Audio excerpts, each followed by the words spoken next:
If you were to pick between $500 in cash or $500 worth in silver, 25 years ago, which one of these would actually be worth something today?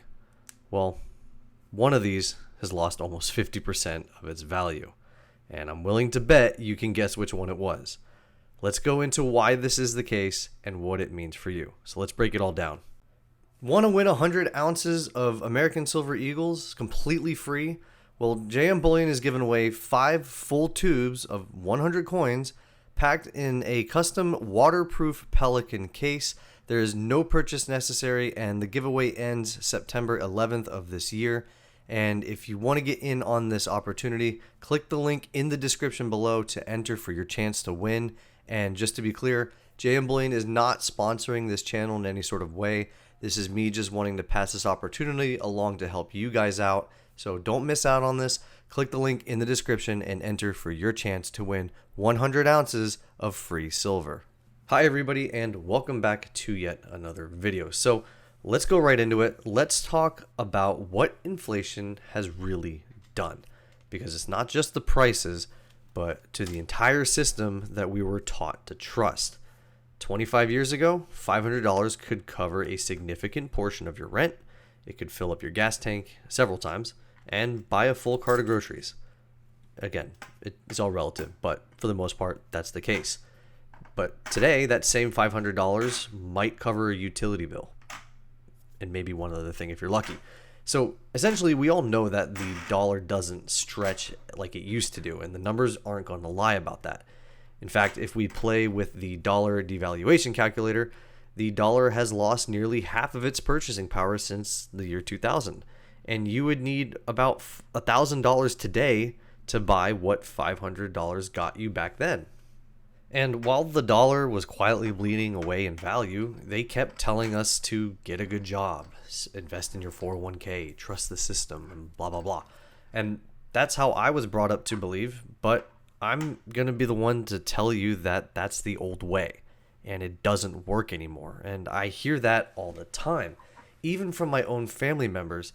They still believe that saving in dollars, and when I say saving in dollars, I mean in dollars in terms of your 401k, in terms of the stock market, etc. Anything that's valued in a dollar amount is still, that's going to be the way to financial freedom. But here's really the truth behind it all. If you're saving in dollars, you're just saving in something that's designed to lose value. Now, I'm going to make a point that this is very relative, because I get constantly criticized from people saying that I'm wrong and that I need to work harder, etc., and things like that. But again, it's a perspective thing. 70% of the people watching this channel, or who make those comments and watch other channels with this niche in gold and silver, are over the age of 50. And that generation was the last, really, in my opinion, the last generation to be able to benefit from the old system. So from their perspective, it still works because they are the proof that hard work and saving in dollars will get you where you need to get to. But realistically, today, anyone under 30, I'm 35, but anyone under 30 will tell you that it's outdated. And you have to try 10 times harder or think so outside the box in a way that is extremely lucrative to even maintain or exceed the same level of upbringing that the older generation got to indulge in. Now, I think it's fair that I give my perspective, because what I experience isn't what others experience as well. However, for my situation and efforts, doing it completely solo, aka never married, etc., I work 120 hours a week, not because I have to, but because I choose to. I want to be more ahead than others, so that's why I do that. But I also own my own home. I've saved and put enough away to do that, but I also don't go out and enjoy the fun things or experiences that people generally like to do. I make over 100K a year across all income streams, and essentially I have the things in place for me to feel comfortable. But it wasn't easy to do that. I really had to scratch and claw and suffer my way just to get to this level. And I already know that the generation that's younger than I am will have to try even harder than I did just to get even close to where I'm at right now. And I'm not ignorant of that, but sometimes I do forget how much more difficult it is with each new generation. So, which led me to realize why I needed to start stacking back in 2021, because gold and silver don't deflate or inflate or rely on a false promise that it will be fulfilled upon redemption. They are real, physical assets that are going to be essential for breaking away from the system. And you'll be reclaiming control against something that is designed to keep you behind. And there is proof of this, by the way. So let's put this into perspective. What if you had $500 back in the early years of 2000, and instead of saving it or putting it in the stock market, you had put it into silver? Well, in the year 2000, the price of silver was about $5 an ounce, meaning for $500 you could get 100 ounces worth of silver.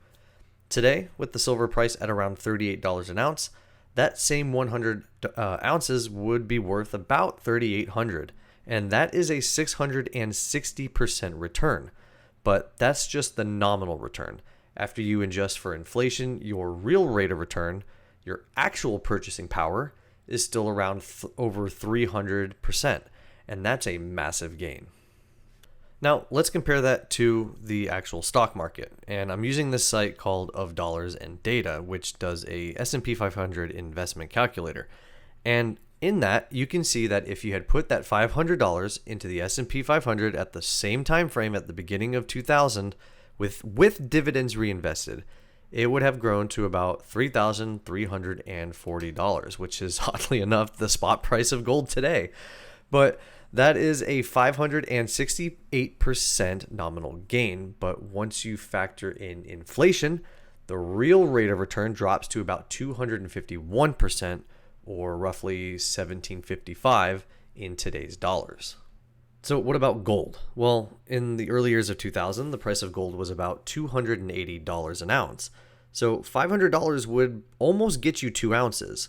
And today, at $33.40 an ounce, that would be worth about $5,900.